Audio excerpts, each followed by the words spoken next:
Hello everyone, welcome back to study with focus PYQs।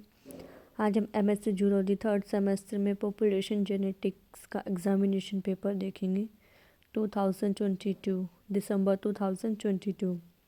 ये regular, reappear, improvement तीनों का एक साथ हुआ था। तो ये 3 घंटे का पेपर है और 80 नंबर का है। ठीक है, अच्छा, हमें फिर इसमें 5 क्वेश्चन करने होते हैं। जो क्वेश्चन नंबर फर्स्ट होता है वो तो कंपलसरी होता है, और जो बाकी की 4 यूनिट आएंगी उन चारों यूनिट में से हमें एक एक क्वेश्चन करना होता है। जो भी हमें अच्छा आता है हम वो कंडक्ट करेंगे, और सभी क्वेश्चंस होंगे इक्वल नंबर में होंगे। सभी क्वेश्चन 16 नंबर के होंगे। ठीक है, चलिए अब हम क्वेश्चन नंबर फर्स्ट जो कंपलसरी है, जो हमें करना ज़रूरी होता है, वो क्वेश्चंस हम इसमें कवर करेंगे। ठीक है, तो डिफाइन म्यूटेशन। म्यूटेशन बताना है, हमें डिफाइन करना है कि म्यूटेशन क्या होता है।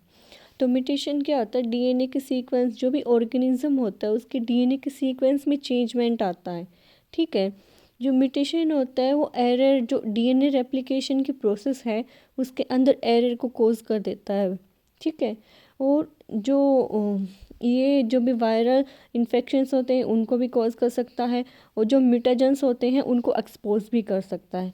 ठीक है, फिर हम म्यूटेशन के टाइप देखें। म्यूटेशन 3 टाइप से हो सकता है। जर्मिलाइन म्यूटेशन हो सकता है, सोमेटिक म्यूटेशन हो सकता है, और साइलेंट म्यूटेशन। तो जर्मिलाइन म्यूटेशन होगा वो एग और जो स्पर्म होते हैं ना उनके अंदर होगा। जो भी ऑफस्प्रिंग की जो पासिंग होती है ना उनके अंदर होगा।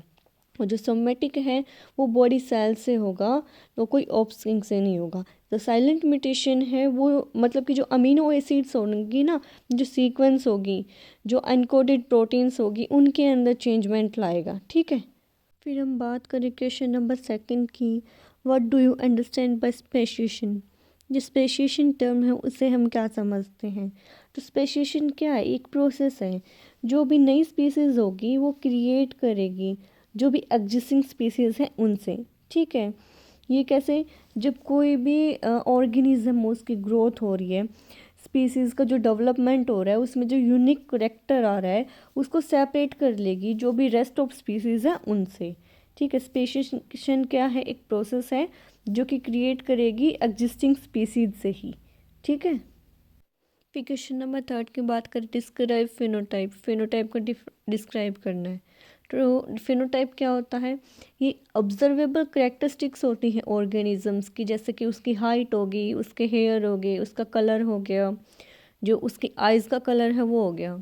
इसमें क्या होता है? जो फिजिकल ट्रेंड्स होती हैं वो आती है, जो भी रिजल्ट होता है, इंटरेक्शन होता है जीनोटाइप्स का और जो इन्वायरमेंट के थ्रू, वो सब इसके अंदर आता है। मतलब जो भी हाइट, हेयर कलर, आइज़ का कलर, ये सब ऑर्गेनिजम्स में चेंज होना, ये सब फिनोटाइप्स के अंदर होता है।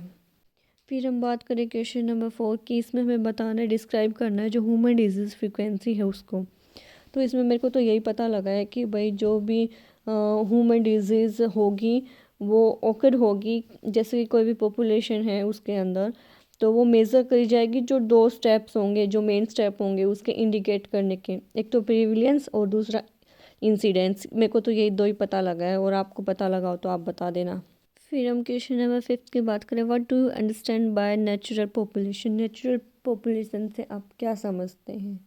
तो ये ग्रुप ऑफ ऑर्गेनिज्म होता है, इसमें सेम स्पीसीज़ है ना, वो एक साथ इकट्ठी रहती हैं किसी भी मतलब कि स्पेसिफिक जोग्राफिकल एरिया के अंदर। ओके, क्या जो ग्रुप ऑफ ऑर्गेनिज्म है सेम स्पीसीज़ का, वो एक साथ इकट्ठा रहता है स्पेसिफिक जोग्राफिकल एरिया के अंदर, इसी को बोलते हैं नेचुरल पॉपुलेशन। फिर हम बात करें क्वेश्चन नंबर 6 की। डिफाइन करना है हमें मॉलिक्यूलर पॉपुलेशन जेनेटिक्स क्या होता है? जो मॉलिक्यूलर पॉपुलेशन जेनेटिक्स है ये स्टडी होता है जेनेटिक वेरिएशंस का और मॉलिक्यूलर इवोल्यूशन का किसी भी पॉपुलेशन के अंदर। ठीक है, हम इसको कैलकुलेट करने के लिए जो पॉपुलेशन जेनेटिक प्रिंसिपल है और जो मैथमेटिकल इक्वेशन है उनको यूज़ करते हैं। ओके, फिर हम बात करते हैं 7th की।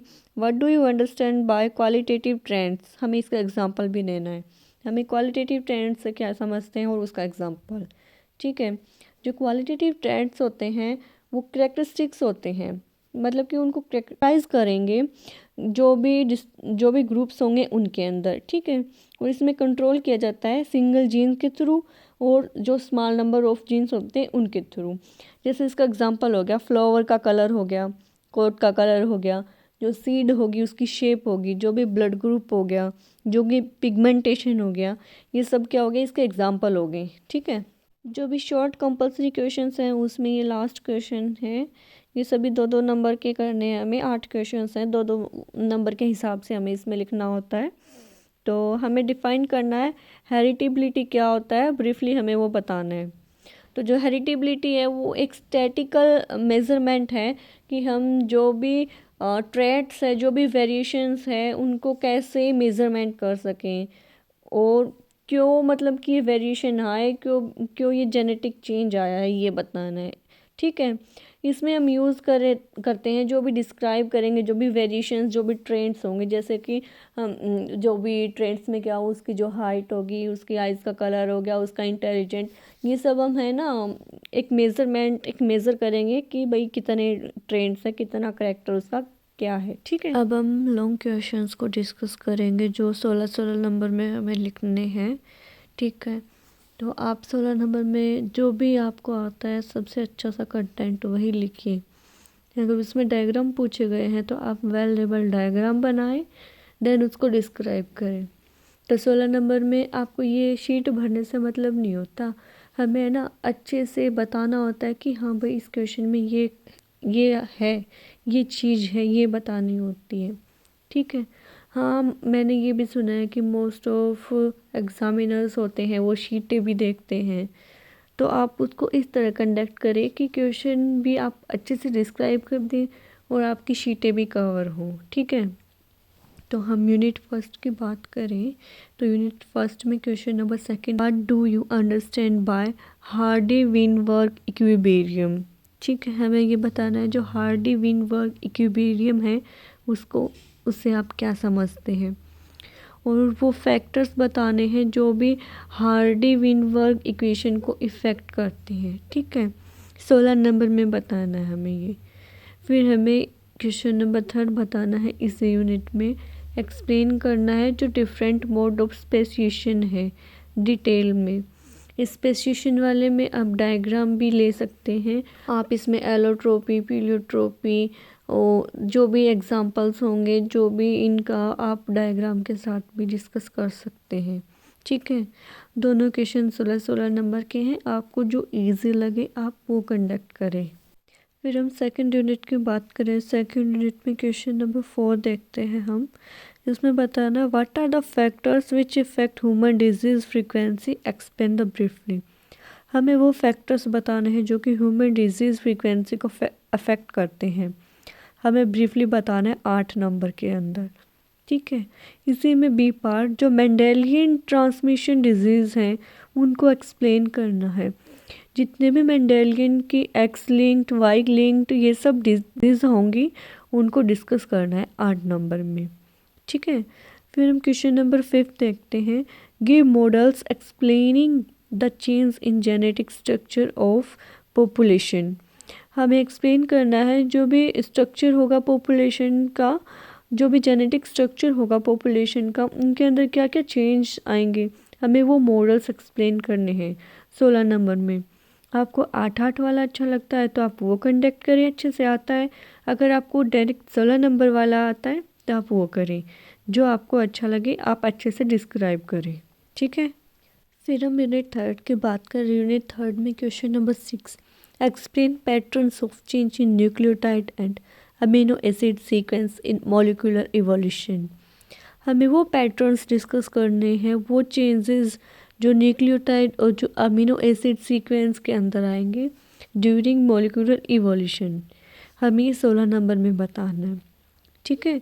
फिर question 7, explain non Darwinism neutral hypothesis in detail. जो नॉन डार्विज्म की न्यूट्रल हाइपोथेसिस की जो थ्योरी है हमें वो एक्सप्लेन करनी है 16 नंबर के अंदर। तो आप दोनों को, इन दोनों में से जो भी अच्छा क्वेश्चन लगे आप वो कंडक्ट करें।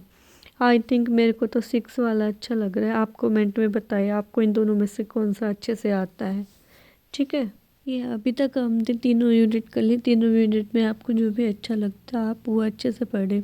हाँ, आप एग्ज़ाम देने जा रहे हो, आप एग्ज़ाम पॉइंट ऑफ व्यू से आप सभी क्वेश्चंस पढ़ के जाएं। हाँ, ये आपका गुड लक है। आपका इनमें से कोई क्वेश्चन आ जाता है तो आपका ये गुड लक होगा कि आप अच्छे से पहले ही प्रिपेयर कर चुके होंगे कि ये क्वेश्चन ऐसे ऐसे ये है, ठीक है, इसके अंदर। तो अब हम यूनिट 4 देखते हैं। यूनिट 4 में क्वेश्चन नंबर 8, हमें डिफ्रेंशिएट करना है जो क्वांटिटेटिव और जो क्वालिटेटिव ट्रेंड्स हैं उनको, और एक्सप्लेन करना है जो हेरिटेबिलिटी होती है डिटेल में, ठीक है। हमें डिफ्रेंशिएट करना है जो क्वांटिटेटिव और जो क्वालिटेटिव ट्रेंड्स होंगे उनको, और जो हेरिटेबिलिटी है उसको एक्सप्लेन करना है डिटेल के अंदर। ये हमें 16 नंबर में लिखना है, 16 नंबर के हिसाब से लिखना है आपको इसके अंदर, ठीक है। फिर क्वेश्चन नंबर 9, ये भी 2 पार्ट में डिवाइड है। हमें डिफ्रेंशिएट करना है किसमें, जो इनब्रीडिंग डिप्रेशन है और जो हिट्रोसिस है उसके अंदर। क्या, जो इनब्रीडिंग डिप्रेशन जो हिट्रोसिस है उनके अंदर हमें डिफ्रेंशिएशन करना है, ठीक है। 8 नंबर में बताना आपको। फिर बी का देखें, इसमें what do you understand by phenotypic plasticity. आप फिनोटिपिक जो प्लास्टिसिटी है उसके बारे में आप क्या समझते हैं, 8 नंबर में बताना है, पूरा डिटेल में बताना है। तो क्वेश्चन नंबर 8 में आपको कौन सा अच्छे से आता है ये बताना। पर हाँ, मैं यही बोल रही हूँ कि आप सभी क्वेश्चंस पढ़ के जाएं क्योंकि आपके लिए सभी क्वेश्चंस कंपलसरी है, ठीक है। क्या पता आपका इतना गुड लक हो आपने इन क्वेश्चंस में से पढ़ा हो और वही आ जाए, ठीक है। तो आप मतलब कि ये एक बेसिक जितना भी जो हम पढ़ते हैं उतना लगभग ही हमारा टॉपिक जो भी होता है वो कवर हो जाता है इसके अंदर, ठीक है। बस लास्ट में मैं तो यही कहूँगी, आप अपना मन लगा के पढ़िए। All the best for your exams. अगर आप हमारे चैनल पर नए हैं तो प्लीज़ चैनल को लाइक कर दें, शेयर करें, सब्सक्राइब कर दें। आपका यही मोटिवेशन हमें आगे बढ़ने में हेल्प करेगा। तो और अगर आप हमारी एग्ज़ामिनेशन पेपर से रिलेटेड वीडियोस देखना चाहते हैं, कंटेंट वीडियोस देखना चाहते हैं तो प्लीज़ हमारे चैनल से जुड़िए। Thanks for watching. मिलते हैं नेक्स्ट वीडियो में। Bye, take care.